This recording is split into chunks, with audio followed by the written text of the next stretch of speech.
episode 41 of the Unwrapped Leader, where we get raw, real, and relevant in the new network marketing on how you can become a gifted leader in your business. I'm Dracy Dewar from Australia, and today we have a guest speaker. So Teisha and I are going to be introducing Penny Inches all the way from the snowy mountains in Australia. And so what's so fantastic about this amazing woman, she has been in the industry for over 16 years alongside raising her 3 kids. But what makes her extra special and so unique is she was named Distributor of the Year by the Direct Selling Association in Australia, which is an amazing achievement. And in the last 16 years, she has been a top achiever in sales, recruitment, leadership development, and she's even earned over 11 incentive trips in the industry, which is so fantastic. And so it's been an absolute delight because these days, what makes it so special is she is evolving and moving into the new network marketing space. So I'm absolutely excited to have her with us here today. Well, welcome, Penny. It absolutely is a delight to have you. Oh my goodness. And what's so amazing about this is I got to really think about how we came together. And it's like we're going back almost 13, 14 years ago, back in our party light days, in the grand old days when we got to do so much fun. We got to do conferences and conventions together. And we've even done some fun incentive trips. I believe we've done Hawaii, which is one of my personal favorites. I know Teisha and I plan on doing a leader summit in Hawaii. It's on our bucket list to do. But we've even like Mauritius and Penang and Singapore. Like what beautiful spots we've been able to enjoy and have fun. And I just think it's just amazing. And to now see that this industry is changing so much, that, you know, even companies like that we love so much have changed in the sense they don't have leadership roles. We've had to reinvent ourselves on how we move forward in the new network marketing. And so I've absolutely loved everything that you have done. I've watched you grow and now evolve into the new you of what you're doing to show up and share to the audience. So Penny, without further ado, please tell us a little bit about yourself and what brought you to where you are today. Yeah, for sure. Thank you so much for inviting me to be part of your podcast series. It's very exciting. So I got into the direct selling, network marketing, social selling industry a little over 16 years ago. I'd never done anything like it before. I was a stay-at-home mum. I'd fallen in love with a product, and that's how the journey starts for a lot of women in this industry. And I thought I'll give it a go and I'll see what happens. And let's see how far I can take this. And it turned out that I absolutely loved it. And it turned out that I was really good at it as well. And I turned it into the full-time gig. I was achieving, for those 16 years, I was achieving huge sales, lots of recruitment, leadership development. For most of that 16 years in the industry, I was in the top 10 sellers and recruiters in the company that I was with in Australia. And so consistency as well in the business. But, probably, maybe 8 years ago, I sort of was coming to the realization that what I was most passionate about was actually supporting other women to grow a business within the direct selling network marketing industry. And that's what really brought me joy is supporting them, seeing their confidence grow as their business grew. And that became a very big part of what I, was doing. And I did that within a company arena. I myself worked up through the leadership ladder levels. And then when the company I was with sort of did quite a restructure back in late 2020, and it really kind of changed that leadership role that I had within the company. I did a bit of deep thinking, a lot of heart-rending searches because, the life as I'd known it within the industry was changing. And I thought about, well, what do I want to do? What am I most passionate about? And in talking with some fellow leaders, they were like, well, you've always been really amazing at all your coaching and training. You've got the personal success, with all aspects of the business. why don't you do something with that? And so that's how Be Successful in Direct Selling was born in January 2021. So just over 2 years ago, we launched Be Successful in Direct Selling. And I've got a Facebook group where we provide, tips, strategies, motivation, all those sorts of things for women in direct selling. And then also I offer one-on-one coaching with clients that, who want to, work on, growing their confidence, up-leveling their business and creating consistent income with their business as well. So I do some workshops or, group coaching sessions, all those sorts of things. And I just absolutely love it. It's just a win-win situation for me. It's my happy place. I love seeing these women succeeding and growing in confidence and building a business. So that's kind of how I come to be where I am today. And I was just loved that Dracy reached out to me, that you reached out to me a little while back because you were always someone that I admired and looked up to in the industry. And so it's been really lovely, to have had those sort of a few chats over the last few months and just sort of touching base again has been really, really exciting because I love what you're both doing with the Unwrapped Leader. I think it's really great. So awesome. yeah, that's me. Yeah, I can talk underwater, but I know the feeling. I did a podcast yesterday on someone's and I felt like I was like, am I speaking too much? Because it just, it just comes so naturally when you're sharing your story. And I love that you shared that it started with the product because it honestly, I feel like majority of us, including myself, I don't know about you, Dracy, if it started with the product for you and like, it was your story's a little bit different, but for me specifically, it really just started with the product, and it's crazy what that has all transitioned into for you. That's just incredible. And you spoke about confidence and helping women develop their confidence. So could you speak a little bit more on that and just sharing why confidence you feel is so important, or how it's even been a big part of your journey getting started? Yeah, for sure. Look, I know, confidence is so vital into really growing in your business. And it's because as you feel more confident in what you're doing, and that comes from having the right strategies, someone in your corner and supporting you, showing you the way, helping you to believe in yourself, and then taking the action. And as you grow in confidence, your business grows. And then as your business grows, your confidence grows. And it really does work hand in hand. And I know when I got into the industry 16 years ago, as I said before, I was a stay-at-home mum. I had 2 kids at that point. I had another one a couple of years into joining the industry.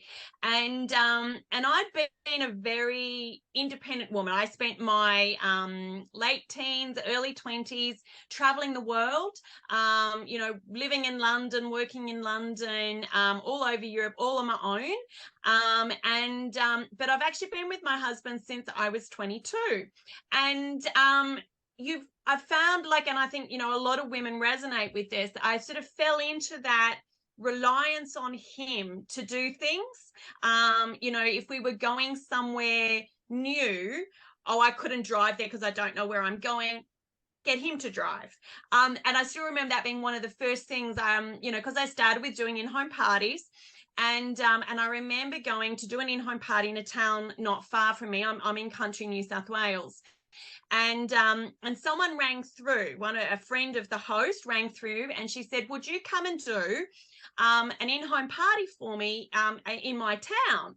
And I was like, okay, if you live kind of close by. And she's like, it's about an hour or so. And I was like, where is it? What's it called? And she gave me the name of this town. I'd never even heard of it. I was like, yeah, sure, okay. I'll, take my 20 seconds of courage and I'll say yes. I will go and, go somewhere I've never heard of. I'm going to have to look up, and this is the days before GPS when you had to get out a good old paper map book and work out how I get there. And it's through doing those little things, getting comfortable with being uncomfortable, that your confidence grows, because I suddenly proved to myself that I could actually go somewhere I'd never been before. I made it. I survived the 1 hour, 20 drive to get there. And I made it home again.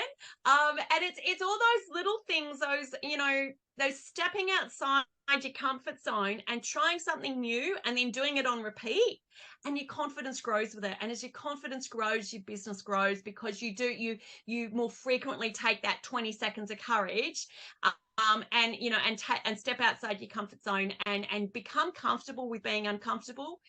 Where I see it a lot these days is for women showing up online, on their social media, going live on Facebook. And in our online world, it's the easiest way for your customers, your clients, your followers to get to know, like, and trust you. And that's such an important factor in this industry. And so, but for a lot of women, that showing up live is really frightening. And so that's often something I work on with my clients as well. Well, how do we do it? How do we get comfortable with doing it?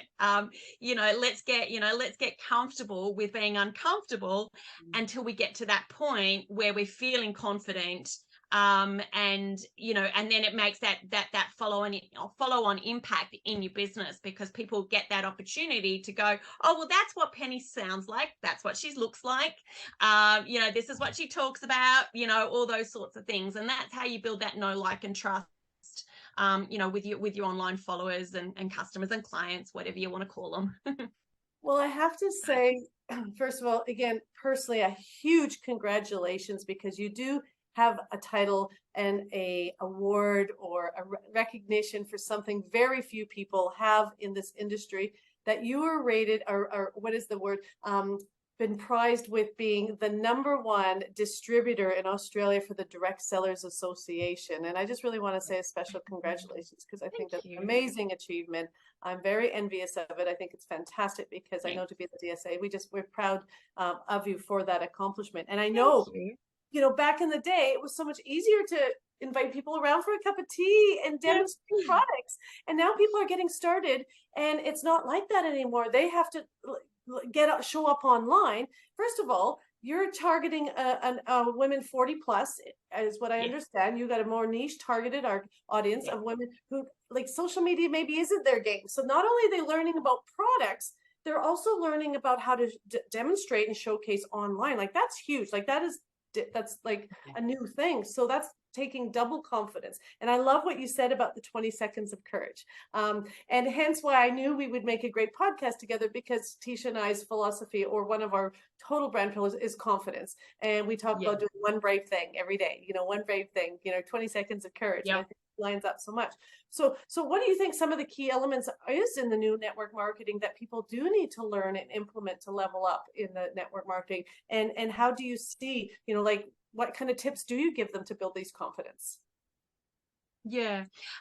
It's the going live, whether it's, Facebook lives, going live in your group, whether it's creating Facebook stories, reels, or Instagram, your reels, talking and sharing. It's really important to remember in this industry, you're not trying to sell the product to them. You need to share the product, and you need to show them how it helps them. How are they going to be better off for grabbing your products? So it's learning that skill of sharing how it helps your customers, and going and approaching it from that angle. Because again, something I often hear from from people in this industry, and I'm trying to stop saying women, because I'm sure you've actually probably got some members that are men as well, but obviously, because my focus is women over 40 in direct selling, but so my brain automatically wants to say women. But I'm trying not to, for any of your male followers out there that are watching this. But well, the word man is in there, it's woman. So you both of them. There we go. Whoa, man. It is, like a lot. What I often hear, from people in the direct selling, is that worry that they're going to come across as salesy. They want to get there. They're passionate about their products. They're passionate about the industry, and they want to get it out there to people. But something that holds them back is they're so worried about being salesy. Nobody wants to be classified as salesy and pushy. And so it's learning those skills of how do you actually change that mindset so that what you're doing is you're coming at it from, well, I want to help these people with my product, whatever that product is. There's always some benefit to having these products, whether, whatever type of product, whether it's happiness, whether it's, skin, like making your skin feel better, you look better with clothing and jewelry, whether it's, your food lasting longer because of Tupperware, whatever it is. And it's finding that understanding of how do your products help people and go from it at that angle. Because when you come from a place of sharing and care, you're not going to come across as salesy and pushy, because the people are going to come to you. They're going to be like, oh yeah, I want what she's telling me about, because I can see how that's going to benefit me. So I think that's a really important skill to have, and it doesn't always come naturally. People have a lot of that sort of mindset block that, they're trying to sell a product, but if you can flip the way you look at it, it really makes a difference. And look, the in-person stuff, I think, is still very important. You kind of tend to hear that classified as social selling these days, looking at those group arenas. And that's certainly something you can share about when you go online. You can obviously do online parties, do online information sessions, but getting out there and talking to people in person as well. And that's something you can obviously share online and say, hey, you know what? If you do want to pop around for a cuppa and check out my products, we can do that too. And again, but that again takes a level of confidence, to invite people to do something like that. People often think, people aren't going to be, interested in what I have to say. They're not going to be interested in what I have to share, and things like that. So I think it's getting learning how to approach your business and sharing the products, getting that understanding around social media, about how it works, about how those Facebook algorithms work, and getting that engagement within your groups, and getting that engagement, if you're using Instagram, getting that engagement on your reels, and understanding how to get that engagement. I've got to share a tiny little win from the other week. I created a reel on Instagram, and it was about, things that are important in life. And at the end, in my reel, I actually popped up on screen, if you agree, like this post. Now, I've had something happen that I've never happened in any of my other Instagram reels, and I've never actually popped that on the reel before. And I prompted people to react. And this is a strategy to learn too when you're going live on Facebook, prompting people to react, because that engagement gets more engagement. And I've actually had it's over 250, nearly 300 likes on my reel. Like, it's been watched thousands of times, and I've had times before where it's been watched by thousands of people, but the number of likes have been really small. And this one, and it's just, so it's sometimes it can be really little small strategies like that has lifted the engagement. To have well over 250 likes on that reel has blown my mind. And sometimes it can be those little tiny strategies of just trying something a little bit different and prompting people. So again, there's so much to learn about social media to really sort of, make it work for you and make it work for your business. So, I mean, that comes into confidence as well, trying something new, trying something different, not being afraid to try something and see if it works, or maybe it doesn't. And you know what? If it didn't work, then you still learn from it and you go, okay, well, let's try something different. I think not being afraid to try new things, I think, is really important in this industry as well. You're totally speaking our language. Everything you're saying, I'm like, this is just stuff that I feel like we all say it in different kind of ways, but I'm like, everything you're saying, I'm like, yes. And even with the text on the screen, like, it just reminded me of what we say is like, if we don't ask, the answer is always no. So it's like, if we don't ask people to engage, no one's going to engage. Right. So that's such a great tip there. And so I wanted to ask you, being in the industry for as long as you have, and coming from party plan, in-home events, all that kind of stuff. Like I came into the industry when things were really going into the online space, and that's where I really thrived and what I really love. So in this ever-changing industry, where do you sort of see the future, I guess, of this going? And like, do you have like a balance now where, you know, you think half online, half, you know, in-person stuff, or do you feel like you're really driving into that more 80-90% online space? I'm just curious what your take is kind of on that in the industry that's changing so often. Yeah, look, it depends. And I think often it actually depends on what your products are. Some products are easier to share in person than online, or have more impact in person than online. So I think, you know, you can definitely do both. And that's where you kind of hear sometimes the social selling tag is sort of a newer one these days, where it really is that combination of online selling and in-person selling. And really at the end of the day, it's up to you what you want to do more of, and what you're more comfortable with, you know. So finding what you're more comfortable with, what are you having more success with, you know. So if you're having more success with your online parties or online events than you do with your in-person stuff, then yeah, keep focusing on the online stuff. If you are getting a lot of selling, recruitment, etc., happening from your online events, from your oh gosh, the word's gone out of my head, like the curiosity type posts and reels and stuff like that. If that's working for you, then focus on that. And that's the wonderful thing about this industry, is there are so many different ways that you can do it. And it really can be a bit of a trial and error sometimes.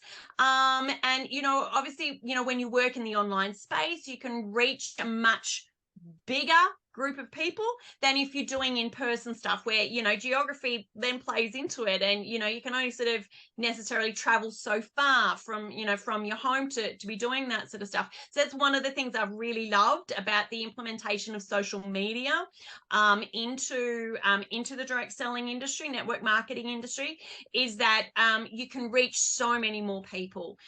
You can make so many more connections out there in that online space. But I think definitely that the in-person stuff still has a place. And it's I think for everybody that gets into the industry, it's just a matter of working out what are you more comfortable with, and what's working for you and your clients as well, because you know it's always best to be guided by what your customers and your clients want. You know, and if they're wanting that in-person stuff, then get out there and do that in-person stuff. If they're wanting the online space, do the online space. And get comfortable with it, with whichever one is working best, and which one's most in demand with your customers. I think just being flexible. It's like that old philosophy, you know, just throw the spaghetti and see what sticks. I did one again recently, actually, just the other week, and it wasn't from you, it was from someone else.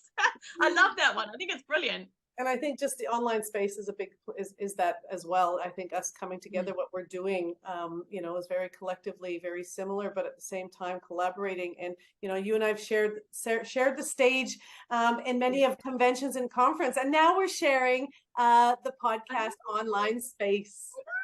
It's brilliant. I love it. And I love the fact that we're all in vastly different locations, and this is the wonder of, you know, the online world these days, is you can be connecting with people from all over the world. It's absolutely fantastic. You know, we don't have to, you know, get in a car or jump on a plane and, you know, travel for hours to be able to meet up and chat. And that's one of the things I'm loving too. Like, obviously with my one-to-one coaching with my clients, we do it all online, you know, and I've got clients from all over Australia that I'm working with. And, you know, and I've got, you know, I've had some interest from some ladies overseas as well. So we'll see, you know, where that ends up. But, you know, time zones, you can work around those. You know, and it's just fabulous to be able to do online. Absolutely. And a big thing before we wrap this up is, especially those overseas in America and people who are wanting to grow a global business, I think it's important that they even would look at a coach from down under, just even for the first, you know, 90 days. if they're wanting to build Australia, because that's why I got hired down under, is because there is a different mindset in Australia and New Zealand to America. And I think it's just really good to get into the psyche of the Australians if you really want to sell to Australians. And so Teisha, just saying that to everybody in North America, you know, what a great connection for that purpose, just to say, because I know when I came from 8 years with, you know, in Party Light Australia in Canada, I came to Australia and I became the highest ranking leader in 12 months in Canada. I come to Australia. It took me 24 months with experience. It took me 2 years. And that is because I had to change the way we did business and how I knew business culturally to how we did business in Australia. And so I just wanted to just put that as a, you know, I think it's really real and definitely relevant to what we're talking about. Yeah, 100%. Because I know you've got followers from all over the world, and especially obviously North America with your backgrounds and location. But yeah, definitely the psyche's different. It's definitely the you know, the way of life and the way I think Australians and Kiwis, New Zealanders look at things is different to North Americans. So definitely love that.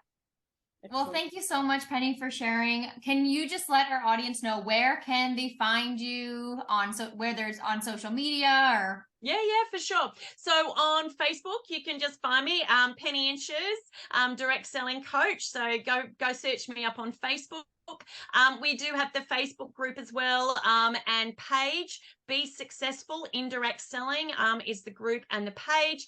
And on Instagram, you can find me at Penny Inches Biz Coach. Our target audience is women over 40 indirect selling who want to grow in confidence, up-level their biz, and create consistent income. Brilliant. And a huge congratulations, because I know you guys have almost got 1,000 members in there, and we know that's a real achievement. So congratulations, and thank you for joining us. Thank you so much. It's been absolutely awesome. Thanks for the opportunity to share my passion. It's been really wonderful. So thank you. Thank you, Penny. Thank you so much, Penny, for coming on the podcast today. So many takeaways, and like for someone to be in the industry for 16 years, there was just so much knowledge for our audience to soak up. So me and Earl, as you can see, he has come to sit in my lap while I do the closing here.